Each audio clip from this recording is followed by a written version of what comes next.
na na hey ya, na hey ya. Jumpa lagi di channel saya. Nah, tadi penggalan lagu siapa? Udah tahu dong.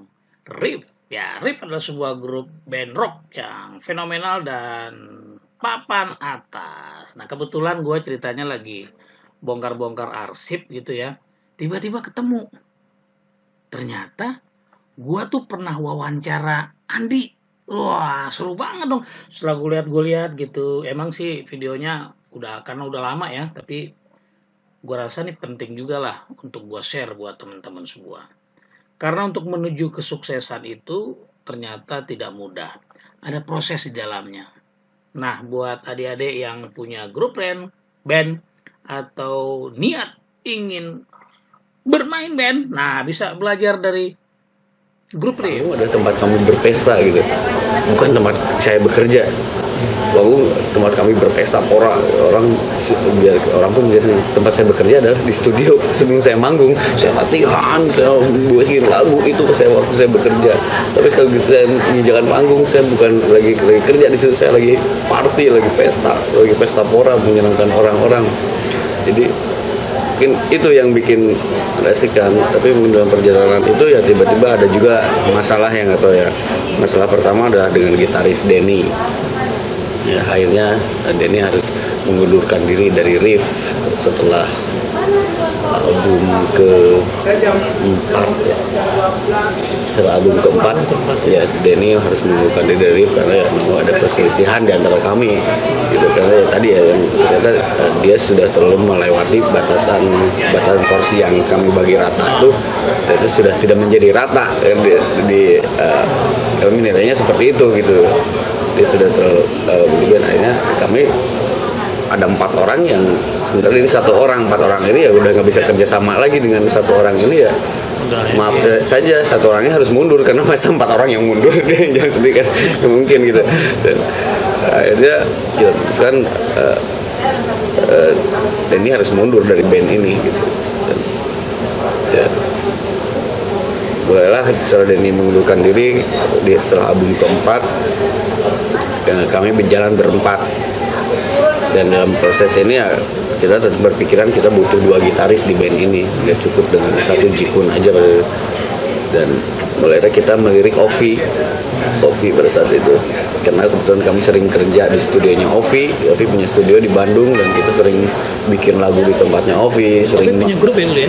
Dulu pada saat itu dia freelance, dia bisa bantuin kemana-mana, dia bisa bantuin rekaman siapa, dia waktu itu bantuin juga Sahara, kadang dia bantuin penyanyi solo gitu. Terus dia mengelola studio di rumahnya dan kita sering kerja di rumahnya itu ya kita jatuh hati sama Ovi gitu. Ini orang penampilannya asik dan saya sudah tahu Ovi lebih duluan punya band daripada saya. Dia dulu UCAM kan, dulu band UCAM itu. Saya sering nonton Ovi pada waktu saya belum ngeband. Kenapa nggak dia aja gitu. Ada dengan pendekatan yang ini dan kita nawarin Ovi buat mau bergabung setelah kita mempelajari juga. Nih Ovi sifatnya kayak begini, kayaknya orangnya gitu. Wah nyambung ya sama anak-anak gitu ya. Baiklah Ovi kita tarik masuk dan setelah Ovi masuk sini saya Andi sendiri kerja dia. Dan kami tidak memperbolehkan Ovi untuk manggung dengan band-band lain dengan bendera kecuali kolaborasi dengan ini silahkan gitu. Kalau dia udah membawa bendera nama band lain saya tidak mau gitu. Dan Ovi mengiyakan, oke, saya gabung dengan Riff dan saya akan membawa nama Riff kemana-mana. Tapi kalau dia mau kerjasama untuk session dengan siapa aja yang hanya sifatnya kolaborasi itu silahkan gitu. Saya tidak mau dia tergabung juga dengan band lain. Dan akhirnya Ovi, ya saya orang bebas, saya nggak punya band gitu. Hanya gabunglah dengan kita. Ovi mulai di album keempat, saya lupa tahun berapa itu ya. Setelah itu kita bikin The Best album yang harus punya 2 lagu baru. Mulailah Ovi, itu adalah debut Ovi pertama rekaman dengan Riff di album The Best of Riff. Yang kita bilang ini adalah album kelima. Terus mulai malang melintang kemana-mana kita sampai ada Sejak tahun 2006 ada 2 momen yang menarik buat Rif, karena kita punya kesempatan pergi ke Paris, Prancis untuk manggung di pesta musik Paris, di Fête de la Musique. Kita manggung di dekat Menara Eiffel di sana, dan penontonnya adalah masyarakat Paris gitu. Dan kami memainkan lagu Indonesia, lagu-lagu dengan teks Indonesia. Saya pun ngomong bahasa pengantar saya bahasa Inggris, yang orang Paris pun, orang Prancis pun malas ngomong bahasa Inggris. mereka tetap orang-orang yang bangga dengan bahasa nasional mereka gitu. Tapi saya tetap komunikasi dengan bahasa Inggris gitu, karena saya sendiri nggak bisa bahasa Prancis. Tapi yang lagu saya mainkan adalah lagu Indonesia. Ini yang hal yang lucu itu, yang nontonnya orang Prancis yang ngomongnya bahasa Prancis, saya ngomong di atas panggung bahasa Inggris, tapi lagu yang saya nyanyikan lagu Indonesia. Dan di situ kami juga buka lapak buat jualan CD gitu, berapa ratus CD kita bawa di situ, dan akhirnya sekitar lumayan 300 CD terjual gitu. Sampai akhirnya kita tur lagi, pulang, kita tur Indonesia lagi. Tur Indonesia di tahun 2006 kita bahagia pulang dari Paris, Prancis, sudah bikin manggung di pesta musik Paris dan memainkan musik rock yang mereka ternyata baru tahu, oh di Indonesia ternyata ada juga gitu band-band. Saya bilang masih banyak sekali band-band yang lebih bagus dari kami pun masih banyak di Indonesia. Dan kita punya kesempatan mengenalkan hal tersebut, yang biasanya kan orang keluar hanya musik tradisional yang dibawa, mungkin yang digabung dengan musik jazz, musik apa, yang musik progresif seperti itu lah. Tapi ada yang pure rock music yang kita kenalkan di Paris. Pulang mulai tour lagi di Indonesia, tapi hal menjadikan terjadi lagi kedua kali setelah masalah Denny. Mulai Iwan, basis kami, dan Iwan ini lebih gila lagi. Dia ke Paris. Ovi belum ikut ya? Ovi udah ikut ya? Udah ikut. Ovi udah ikut. Iwan mulai. Ini lebih gila lagi karena kita nggak nyangka udah tur berapa kota. Akhirnya kota terakhir kita adalah Bali. Kita pulang dari Bali ke Jakarta, turun dari pesawat, Iwan gandeng saya gitu. Saya mau berhenti apa? Saya mau berhenti main band. Maksudnya saya mau berhenti dari riff gitu.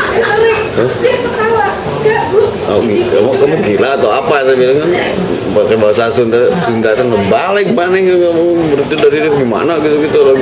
Sementara kita nggak punya masalah. Enggak apa-apa, saya mau berhenti dari bermusik gitu.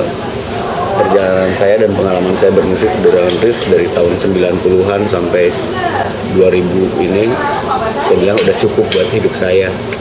Dan saya ingin punya waktu yang normal di rumah, pergi ngantor jam segini saya pulang ke rumah.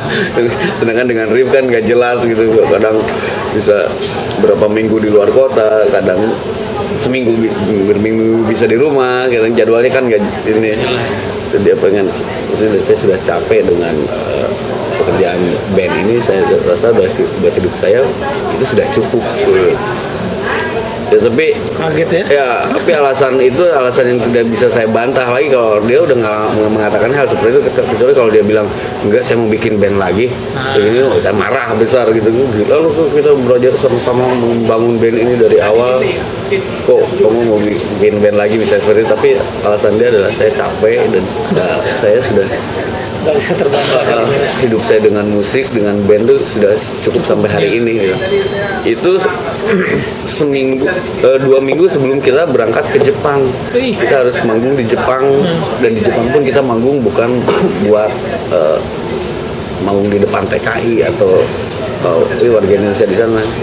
Khusus kita memang di sana ini udah di panggung internasional juga, manggung di sana. Kita manggung di Club Diamond Hall yang memang pertunjukan ini dijual untuk bebas untuk masyarakat Jepang dan untuk masyarakat Indonesia sendiri yang ada di Jepang gitu. Jadi tidak hanya tertutup buat orang Indonesia aja. Jadi ini kesempatan kita juga nih ngenalin musik kita di Jepang. Iwan, tolong deh Iwan, bantu ini terakhir kali kita harus berangkat ke Jepang dan kamu masih sama kita. Enggak, nanti ke Jepang pun saya udah nggak asik gitu. Saya udah ini peaknya udah hari ini, saya klimaksnya udah hari ini, saya udah nggak mau ngeband lagi dia udah. wah ini orang aneh nih, aneh tapi antik, tapi ya saya cukup sedih juga karena saya terus terang kalau saya dengan Iwan ini memang dari awal banget yang membentuk riff dari yang nggak ada sama sekali menjadi ada tuh ya. Teman sekolah Iwan. mungkin bukan? Bukan. Iwan adalah salah satu. Ya juga mungkin Jikun, Magi, Denny dan Ovi adalah orang-orang yang belakangan masuk, tapi yang membangun dari awal saya Iwan dan Baron. Yang Baron mungkin pecah, dia lari bikin Gigi, pada waktu itu dia gabung dengan Gigi kan. Baron. Ternyata wah orang yang di sini ini ya dia ngundurin diri. Mulai cerita gitu ke Asal, cerita ke Jikun, ke Ovi, ke Magi. Ya. Mereka kaget benar kaget. Bukan, jangan gitulah gitu. Kenapa kamu selama ini nggak punya banyak pengalaman menyenangkan dengan kita atau apa gitu, apa yang banyak yang nggak cocok? Tapi memang betul-betul dia ingin berhenti ya, bukan karena ada masalah. Tapi memang orang Iwan tuh orang yang paling di Rif tuh orang yang paling tertib dari dulunya. Maksudnya kalau habis tur selesai. Habis bangun selesai dia masuk kamar, istirahat di kamar. Besoknya bangun pagi, sarapan, gini. Tapi sementara anak-anak yang lain bisa nongkrong, ngobrol sampai pagi gitu. Kadang jalan kemana gitu. Iwan tuh yang nggak pernah dia selalu gitu. Mungkin saya bilang mungkin itu ya maafin kalau kelakuan kita ini nggak sama sekali bukan itu. Itu sih gimana saya bisa belas-belasan tahun sama kamu gitu. Tapi ini alasan saya adalah hari ini adalah hari yang saya bilang cukup buat bermusik buat saya nggak mau bermusik lagi, saya mau melepas semuanya, saya mau menjadi orang bilang yang normal seperti yang lain. Saya juga orang normal, bukan saya yang tidak normal, cuma pekerjaan saya adalah bermusik gitu. Itu udah nggak bisa dirayu lagi dan itulah mulai kita kerja keras dalam 2 minggu nyari gantinya Iwan untuk mengisi bass. Nah, akhirnya saya ingatan nama Teddy adalah basis kita yang sekarang yang sampai hari ini kita masih tetapkan dia sebagai additional player buat Riff hanya berempat, cuma Andi, Magi, Jikun dan Ovi. Cuma itu. Teddy adalah karyawan kami, dia additional musik karyawan. Keuntungan karyawan adalah apa ya maksudnya saya membangun ini sejak lama, jadi saya tidak mau lagi ngambil orang, akhirnya saya harus kehilangan dia juga dan saya juga tidak mau ngajarin orang ngambil langsung dia merasa dengan band yang sudah jadi ini dia langsung merasa ini dia harus merasakan susahnya dulu seperti saya dulu bikin band ini, jangan langsung ini dia. Dan ternyata tadi orangnya paling asik juga dia, nyantai sampai hari ini. Orang bilang additional, tapi yang tidak pernah berubah basis kami adalah tetap Teddy. Tapi riffnya sendiri adalah 4 orang gitu. Jadi dalam 2 minggu sebelum ke Jepang nih Teddy udah dikasih 6 album riff. Yang mana aja yang semua lagu ini kamu harus karena riff adalah band yang kalau mau naik panggung saya baru nyusun lagu, jadi semua lagu yang itu harus kita harus tahu ya. Saya lagu sorenya ini lagu yang kita mainin nanti malam, oke. Jadi harus siap kapan aja memainkan lagu itu, jadi dan nggak harus dia kalau mau jadi di riff tapi dia nggak tahu semua lagu riff, ngapain cuma lagu yang dia mainin aja yang tahu kan. Saya mau kamu tahu semua lagu kita. Kalau zaman sekolah dulu udah bermusik belum? Iya. Zaman SMA? Dari SMP. Dari SMP sudah bermusik ya memang. Orang tua sendiri dulu memang kasih ini full atau? Ini ya orang tua saya adalah pemusik dua-duanya. Bapak berarti nggak masalah ya? Jadi bapak saya pemusik Latin, ibu saya penyanyi. Jadi mungkin kalau tahu lagu Eis Keantosan Eis lagu Sunda itu ibu saya dan kakaknya yang menciptakan lagu itu. Jadi ibu tuh memang penyanyi. Lahir dari keluarga seniman ya. Jadi darah seni ini ngalir sama saya dan Magi Dari kecil karena di rumah. Magi itu ada ya? Iya. Karena di rumah tuh musik udah. Kan dari kecil cocok sama Magi nggak? Ada Iya. ribut-ribut nggak juga? Waktu zaman kecil? Nggak ada. Hah? Nggak ada, memang cocok-cocok aja. Jadi itu cuma pada anak itu pada dulu perjalanan belum rekaman dulu saya masih main di kafe-kafe karena ada kejadian yang luar biasa baik nggak bisa saya lupakan sampai hari ini adalah orang tua saya selalu bertanya, kamu mau jadi musisi beneran, mau jadi apa sih pada tahun 90-an ini mau apa sih hidupnya keluar malam terus seperti ini manggung tiap malam latihan gini gitu. Ya nggak mau kerja di tempat apa gitu, mungkin di bank atau di mana. Ya kalau saya keterima ini saya mau, tapi sementara ini saya mau bermusik. Dan dari pihak saudara-saudara si Andi ngapain sih kerjaannya sekarang, dia jadi pemain band gitu kan, jadi celaan juga bener. Jadi apa pemain band gitu, kerjaannya keluar malam senang-senang. Saya bilang siapa bilang senang-senang, saya punya band itu harus punya ilmu, buat musik itu tidak mudah gitu. Tapi paling tertarik juga orang tua di ini ada tawaran dari Bank Indonesia. Saya punya saudara di beberapa Bank Indonesia pada waktu itu. Si Andi tuh suruh testing di situ. Kebetulan testing saya sampai main band masih nih, tapi belum rekaman. Waktu itu masih di kafe-kafe dengan gaji saya satu kali manggung 30.000, pulang besoknya udah habis lagi tuh duit. Itu main lah testing di Bank Indonesia di Bandung. Setelah itu ternyata saya masuk ke tahap berikutnya, tapi tahap berikutnya kamu harus testing dilakukan di Surabaya karena kamu cenderung untuk ditempatkan di Jawa Timur gitu. Oke, pergi ke Surabaya, saya ikut tes show, tes bahasa Inggris semualah, ini matematika semua, banyak tes yang saya lakuin. Udah pulang ngeband lagi gitu. Lagi manggung di Laga dulu, di kafe yang namanya Laga. Kakak saya datang, saya lagi di besok kamu harus ke Surabaya karena kamu diterima di Bank Indonesia. Oh ya, saya harus ke Surabaya. Dari Surabaya kamu harus ke Malang karena kamu akan ditempatin di BI Malang. Oh gitu. Wah, saya kerja gitu. Terus ceritalah sama teman-teman, gitu dia, coba aja. Ya, saya mau coba dulu, pergi dulu ke sana ya. Saya mau pengen tahu ya, sempat pamitan juga sama teman-teman lain. Saya mau kerja di bank, jadi saya nggak akan ngeband lagi. Udah pulang ke rumah dan ibu saya kasih saya tiket pesawat karena harus sampai hari itu juga. Besoknya ya? Jadi tiket pesawat buat ke Surabaya. Ya sebelum tidur saya mikir sampai nggak bisa tidur. Iya nggak, saya mau jadi pegawai bank. Iya nggak ya, saya mau jadi pegawai bank atau saya mau sementara enggak, saya mau jadi pemain band.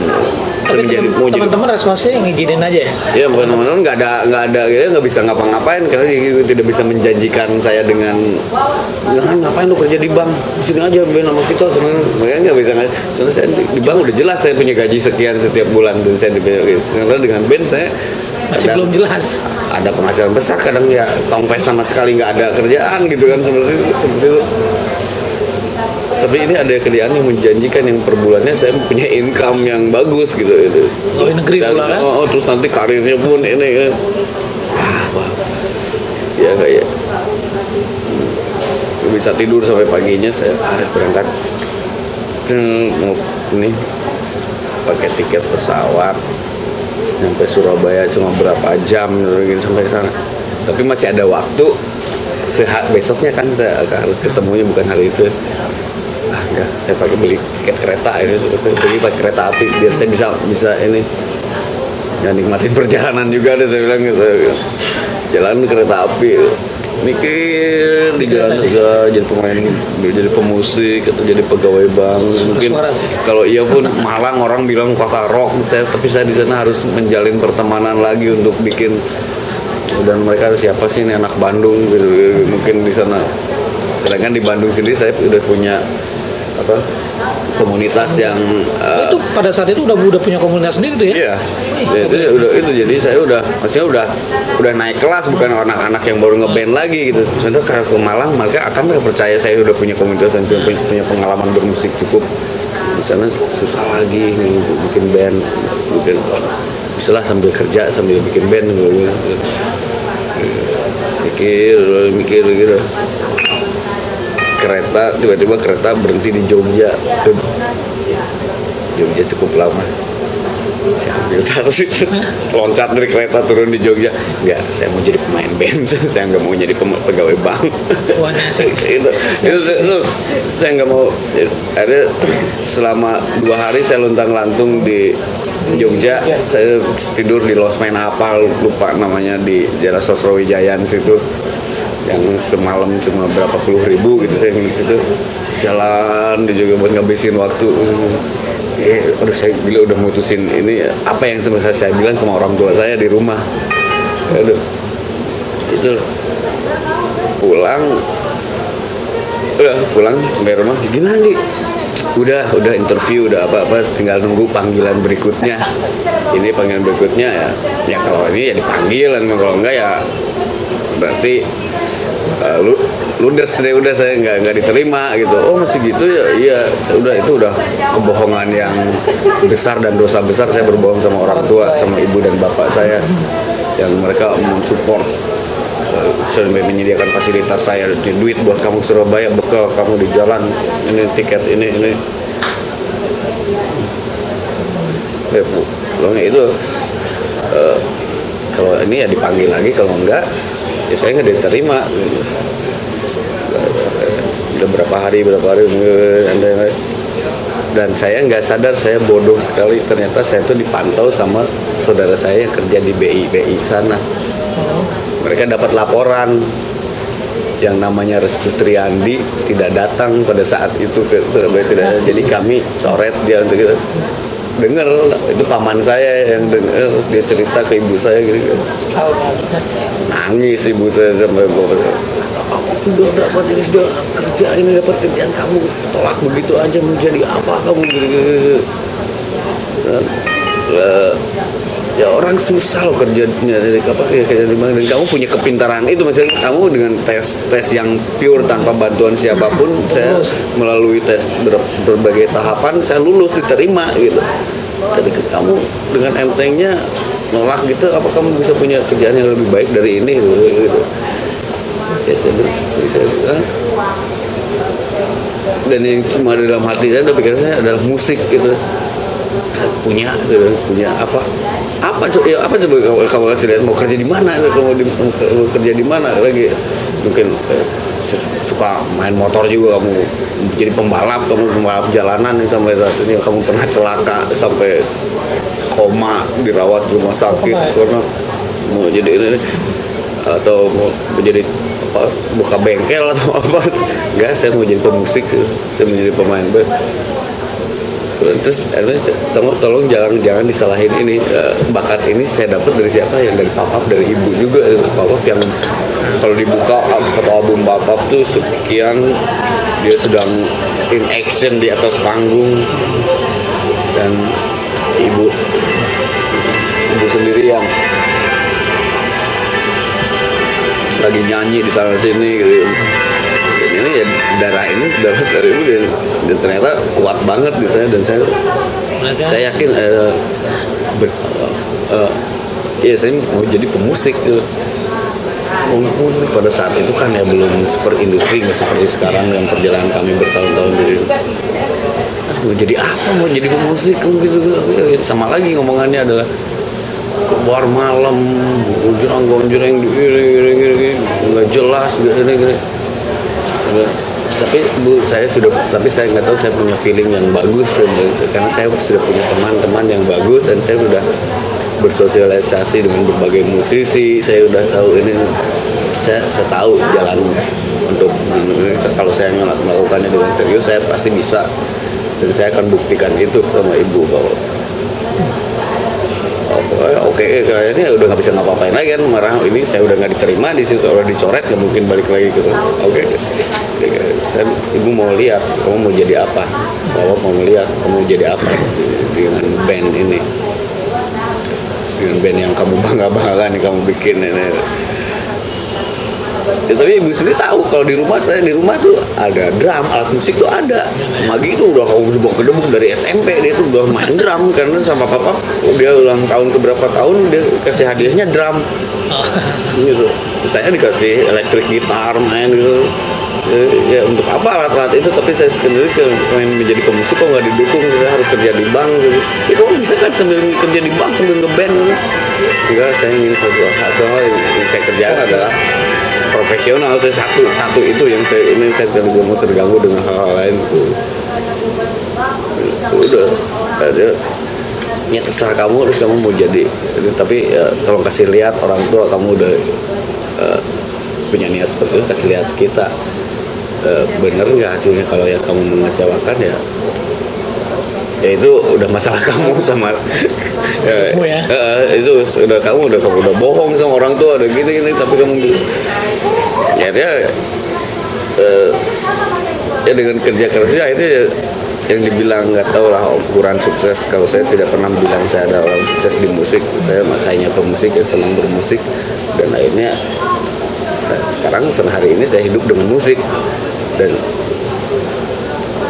yang lucu lagi, setelah saya mulai rekaman, banyak manggung sana sini tur, tampil di televisi, ibu saya bilang, nyamperin, ibu bilang, bener ya lihat si Andi itu kayaknya dia nggak pantas pakai celana kain, pakai kemeja, kerja di bank. Kayaknya dia lebih pantas dengan rambut gondrong, celana kulit seperti itu.